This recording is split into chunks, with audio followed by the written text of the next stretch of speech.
Hi, everyone. I'm so excited today to be speaking with Dr. Linda Lee. Dr. Lee is a board certified family physician who has a passion for functional medicine.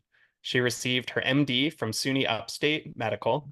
After practicing conventional medicine for many years, Dr. Lee became dissatisfied with the band-aid symptomatic pill dispensing approach to people's health that conventional medicine provides and wanted to delve deeper into the root cause of patients' medical problems.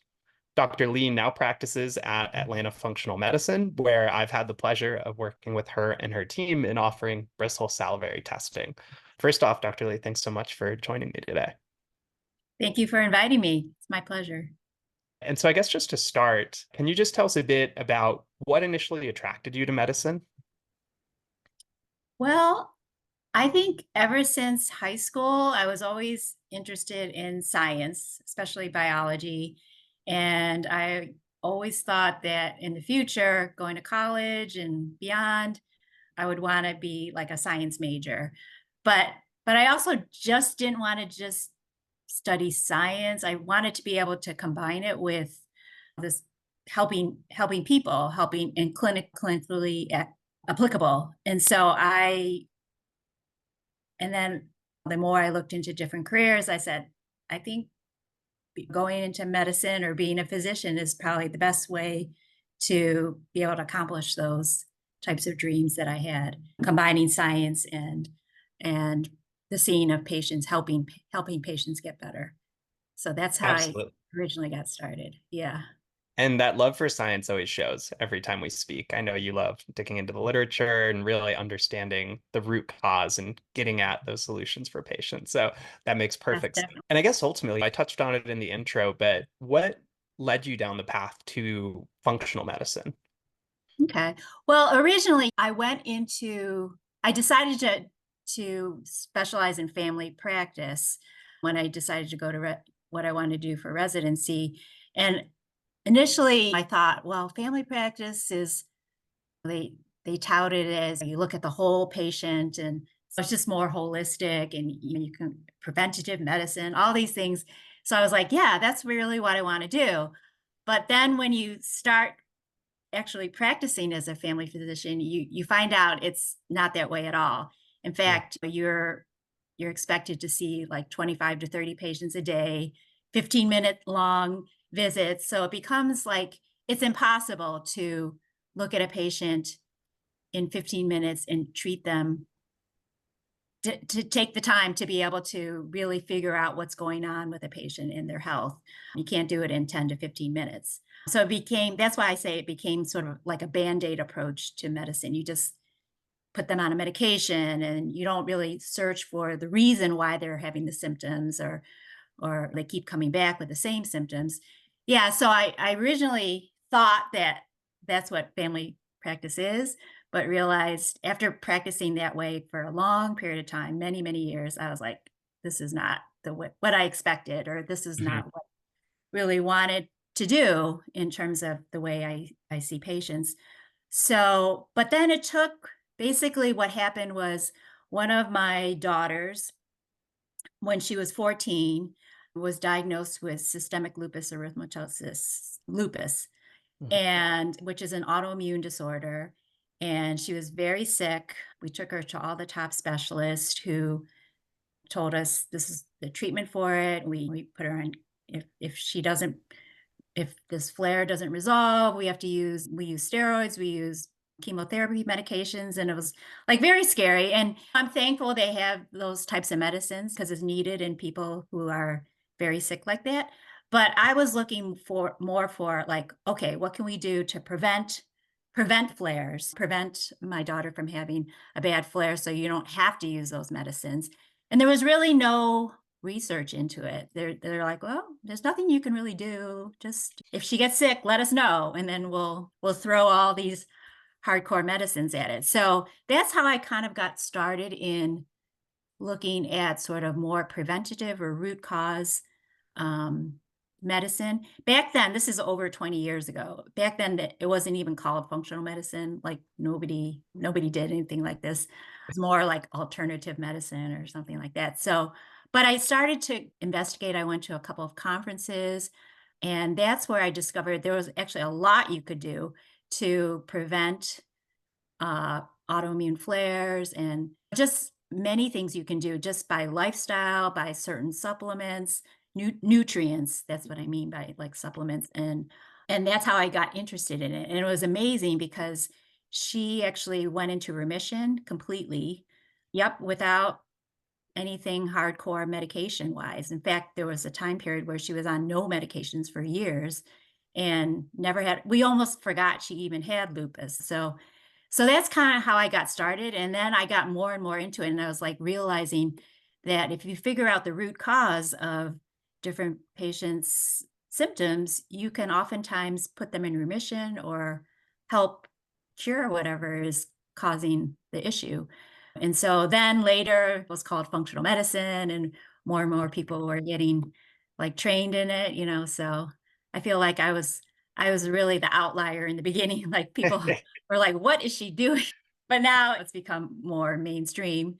Yeah, but that's how I got interested in functional medicine. And I love it now because you're able to take your time with a patient and you basically become a detective. Like you try to Mm. figure out what is really going on with this patient and what's contributing to their symptoms and what can we do to remove those triggers, et cetera. So, That's yeah. incredible. I mean, I'm so happy you were able to get to the bottom of it with your daughter. Yeah. Yeah. And that's why I always love these conversations. I feel like what generally leads people to that path ultimately is some sort of family tie, personal journey where you end up going and realizing this reactive approach, as you said, is amazing in certain circumstances. And it's so great we have it, but that there evidently is so much more we could be doing on the front end or on the preventative end to try and reduce these flare ups or reduce the severity of those symptoms when they do arise. Exactly. Yes. Yeah. And so I guess today in your care, are there any specific conditions you focus on? I know you mentioned playing detective, so I'm sure it's all across the board, but are there any types of conditions or patients you generally focus on in your practice? Yeah. So of course, in functional medicine, we see everything. You know, people come to us because nobody can figure out what's going on with them. So, variety of different conditions. But obviously, because of my experience with my daughter, I do have a passion for patients who have autoimmunity because now there's over 100 different autoimmune diagnoses that people can have. And there's sometimes they have symptoms of autoimmunity, but there's no name for it because Mhm. they don't have a marker for it or they don't really know what it is, but it's definitely something with your immune system. So yeah, I have a passion for patients who have autoimmunity and also just I guess I would say just chronic illnesses in general where nobody really understands why they're having certain symptoms. I just see the gamut of different patients who kind of have sort of exhausted going to see traditional type of um, practices. They go from specialist to specialist and specialist, and nobody can figure out what's going on. And then I also have, I'm really into preventative medicine because obviously you want to prevent anything from triggering, Mhm. even like autoimmune diseases. If you can prevent it from triggering, because once it triggers, you can get into remission, but it's difficult. I mean, you have to keep everything in balance to keep a person in remission. So I'm I'm more for if you can prevent it from triggering in the first place, then that's even far better because you don't have to turn the ship around completely. So I really like more preventative type of medicine. So I love seeing patients who, for instance, I'm really into right now, like people who have like insulin resistance or pre-diabetes. I mean, Mhm. because I feel like if you can make a difference early on, the easier it is to keep them out of trouble. Because the longer someone, for instance, diabetes, the longer a patient has diabetes and they don't do anything about it, or even pre-diabetes where they're on the border, then the worse it gets. You just burn out the beta cells and then they have to use insulin. And by the time they see me, sometimes I'm like, this is like way late.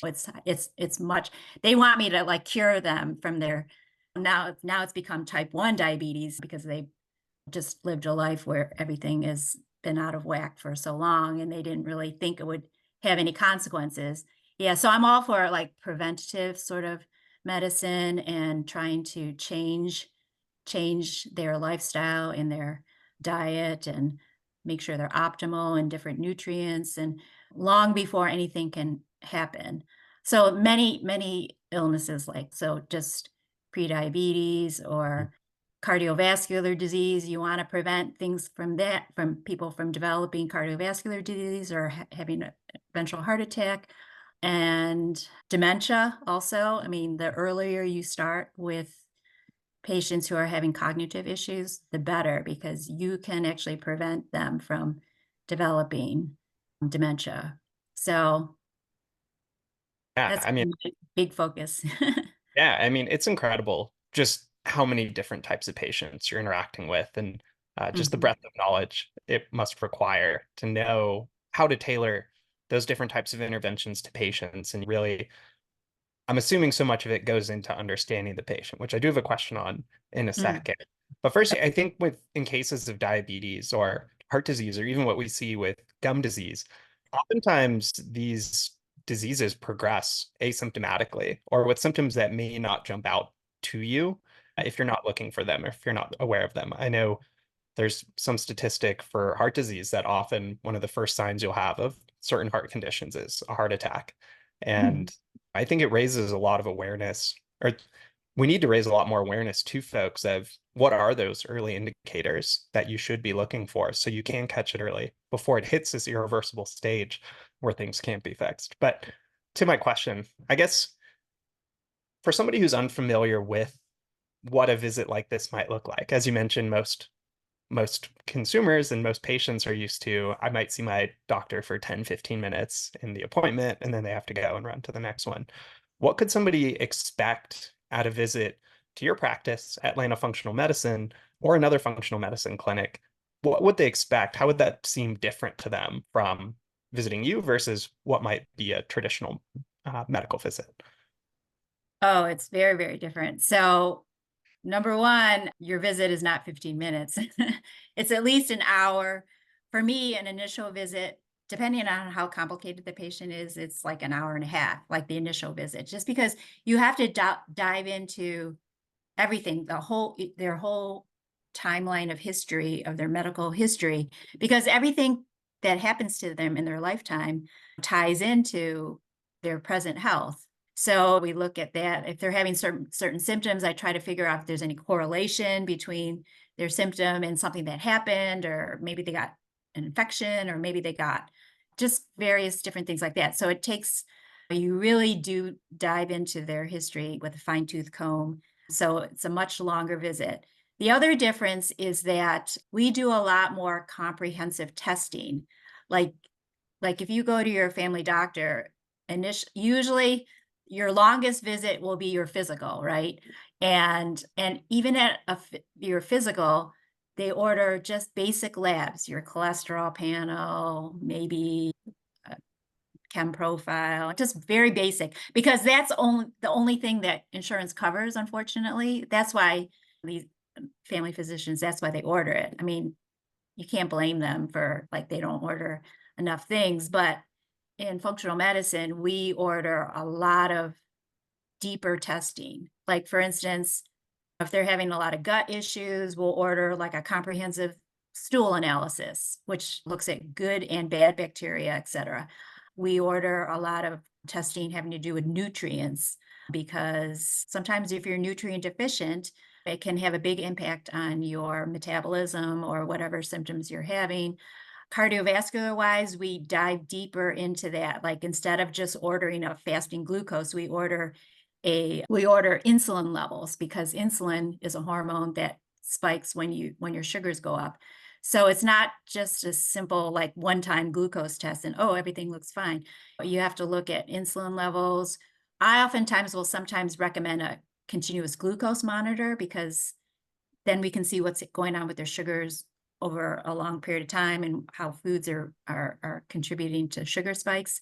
We do a deeper cholesterol panel instead of just the regular standard panel. We look at inflammation markers. We look at size of the cholesterol particles, because that's what really matters. It's like inflamed small particles that can cause heart disease, but the standard panel won't show that. You could think you're fine, but you're not really. And so we dive much deeper into in terms of testing. And I always tell my patients, if like we say we get a certain test and we find some things, we fix it, but they're still not better, I tell them we just have to dive deeper because there's something underlying that we're missing. So I have access. The nice thing about in functional medicines, we just have access to all these different types of testing, which kind of brings me to your testing, the Bristol test, because just like what I realized was just like the gut, where you want to look at what's going on in the gut in terms of good bacteria, bad bacteria, et cetera. The same thing happens in the mouth. I mean, the health of your mouth is also very important for the rest of your body. I first got interested because I see a lot of patients that have gut symptoms, like something called small intestinal bowel overgrowth, where there's excessive bacteria that goes into the small intestine, causes bloating, et cetera. And I had thought that since we swallow pathogens from our mouth, that can definitely affect the gut. So that's kind of first how I sort of got interested in testing the mouth. But then also when I learned that some of these organisms that are found in the gums can actually go systemic, and they find them in the plaque of coronary artery patients or in the plaque of dementia patients, that really, like, I was like, wow, we have to test patients, because if we're trying to be preventative, we have to find these pathogens and do something about it before it can start in other places in your body. Yeah, so the big difference is the time spent and the type of testing that we do. And yeah, we just really look under every rock to figure out what's going on with the patient. And I think it's so important because I think one of the true lessons we've learned about human biology is that as you dig, you have to dig deeper and deeper. We had the Human Genome Project, which we thought was going to unlock every answer about human genetics. And then we just uncovered that it's so much more Mhm. complex than we could have thought. We thought if we had Yes. DNA, we'd know it all, but you dig into epigenetics, you dig into RNA, you dig into all these other factors that impact that. And that's just looking at genomics. And then you get into metabolomics and hormones and just how we all interact. So, I mean, it makes perfect sense that you Mhm. need to go deeper in a lot of these instances. And it's so great that there are practitioners like yourself who have those options for patients. Because I know it can be, I think, a little daunting sometimes to just see all the tests that are out there. I'm sure people are getting Instagram and Facebook ads constantly of different Yeah, tests. yeah. Could be. And you have to be So, careful too, because some tests are not necessarily that accurate or that good. I mean, we try to vet which testing companies are valid and things like that. So yeah, because there's a yeah, lot out there. Yeah, people, there are a lot. they Yeah. come in, they say, I ordered this test. Is it accurate? Or like, I don't know. I don't So know. Need to go do yeah, some research. you don't Yeah. really know sometimes. Yeah, and thank you so much for mentioning bristle testing. You knew we were going to get there at some point. Yeah. So I guess today, what types of patients are you currently doing salivary testing on? I think most people generally think the dentist would be the one doing this, or most dental practices are the ones salivary testing. But how are you using it at Atlanta Functional? Yeah. Well, you would have thought it would be dentist office that are doing this test, but very few dentists, at least in the Atlanta area, I have found know anything about like the oral microbiome and how important it is to the rest of your health. I mean, they just do their regular every 6 months, come in for your cleaning and scaling, and they think that's good enough, but they don't realize that if they have some of these pathogens in their mouth, it can cause other health problems, like I mentioned, coronary artery disease, dementia. Even there's some organisms, I believe, that have been linked to autoimmune stuff like rheumatoid arthritis. And so that really caught my eye also when I saw certain pathogens that come out on the report have been linked to that. Fertility issues, there's There's organisms that can cause fertility issues, as well as GI symptoms like or GI diseases like inflammatory bowel disease and even colon cancer. So once you sort of realize that, and that's what I started to realize, like the how important it was the health of your mouth, because nobody, like your doctor never asks you about your dental health or anything like that. Now I ask every patient that comes in, like, how is their, what is their dental health like? And so I am using it now in not even just with patients that have some patients don't have any dental symptoms. They're like, "Oh, I'm fine. My dentist says I'm fine. I don't have any major symptoms and I don't have cavities, whatever." But I find on labs sometimes, like they have like I check inflammatory markers. So some patients have like a chronic elevation of certain inflammatory markers on their labs, and I'm like, what's causing this? Something is causing this. And it turns out to be the mouth because because these organisms can trigger an inflammatory response. And so when we clean up their mouth and treat it, those inflammatory markers come down. So I I use the bristle test a lot just because it could be the root cause of certain people's conditions. And so I find it very important to screen for it. Definitely in those particular type of patients. If they have heart disease, if they have any sort of dementia issues and chronic inflammatory, like some type of inflammatory issue or GI issue. So this spans everything. So in functional Yeah. medicine, again, trying to figure out what's the root cause of all of this. I definitely now look at the mouth where, like, I don't know, a year ago, before I was introduced to the salivary testing, I never, I never considered the mouth that it could be the root cause of some of people's issues. Yeah, so it's very different now. Yeah. I mean, Yeah, there's so much good stuff in that answer. I mean, one, I know you collaborate with dentists in the area where if patients need work, yeah, you're able to give them at-home recommendations and things that they can be working on while also knocking down some of those silos yeah. that have, for whatever reason, been constructed between dentistry and medicine. Also, just that ability to change your care after having that realization of the role oral bacteria play in chronic inflammation or can play in chronic inflammation and being able to incorporate this into your testing. I think often we get pretty set in our ways, particularly in the medical field. So it's so cool to see you be able to so nimbly be able to start offering to that to your patients. And I think inflammation is just this, I think we're just continuing to realize more and more that chronic systemic inflammation, I think that's why we're seeing so much autoimmune disease and why we're seeing so much rise in other conditions, because we know when the body's inflamed, it's not working right or not working as optimally as it can. And these Yeah, oral bacteria have absolutely. gotten really good at triggering inflammation and modulating our immune cells in certain instances. Yes, absolutely. Yeah. Yeah. Cool. One more question from me, and then I'll let you go because I know you have patients to see. Just one question in terms of what are some trends you're seeing in medicine or in your practice that you're really excited about for the future?